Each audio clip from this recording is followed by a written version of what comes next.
Police Brigadier General Andre P. Dizon pinangunahan ang seremonya ng bagong talagang Provincial Director ng Pulis Kasanggayahan. Para sa detalye ng balita, nasa linya Mega Patrol number 36, RG De Chavez. Bicol Network News Report!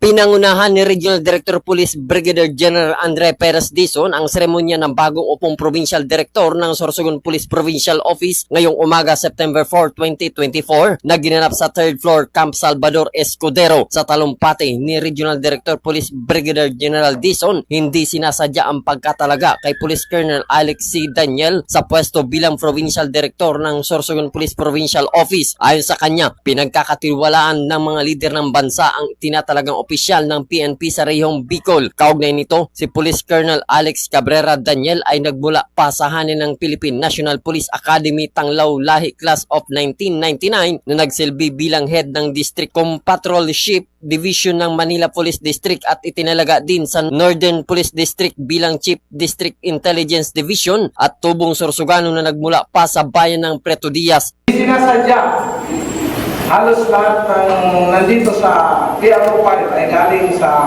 Manila Police District. Isa-isa natin. Yung PD ng Catanduanes ay Operations Officer ng NPD. PD ng Albay, District Mobile Force ng NPD. Yung ating PD ay District Controller ng NPD. Yung kanyang inassume naman sa Northern Police District ay Intelligence Officer ng Northern Police District. Yung outgoing Provincial Director ng dating Provincial Director ng Kamsor, Colonel Domingo, PCR ng NPD. Hindi sila sadya. Sadya para sa Sorsogon, sa Bicol talaga yung mga galing sa Manila's finest. Pinapatunayan lang natin na yung notion na pag Police Manila ay iba ang kultura.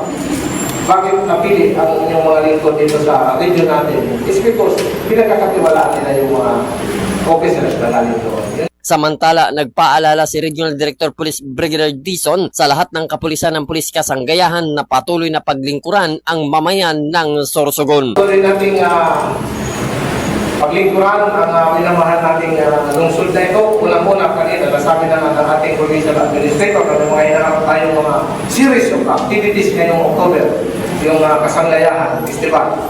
Uli, hindi lang po yung mga taga-Sorsogon, taga-Bicol ang pupunta dito. Galing pa sa ibang bansa at yung galing pa yung dumadaan dito. So ang pinaglilingkuran natin, hindi lang yung mga mamamayan ng Sorsogon, yung mga bisita natin, pati na po yung mga dumadaan dito sa atin papuntang Visayas at Mindanao.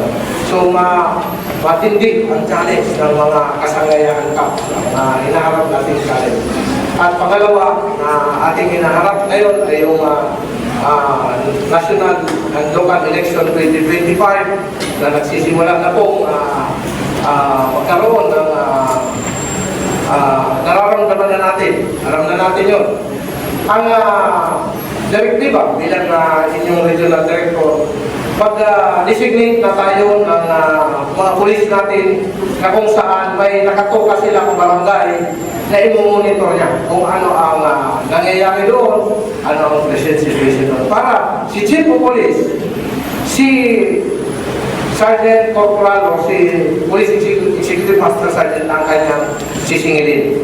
The moment na malusutan kayo dyan, you will be answerable to your provincial director. So, be watchful, be alert, and just do yourself. Let us perform our job well. Kasi unang-una, nandito na lang lahat sa atin ng logistical requirements natin. Binigay na sa atin yung patrol car, binigay na sa atin yung MOE, binigay na sa atin yung support ng LGU. So ang gagawin na lang natin, isa sa katuparan nito, i-align natin yung servisyo natin sa programa ng ating mga LGU.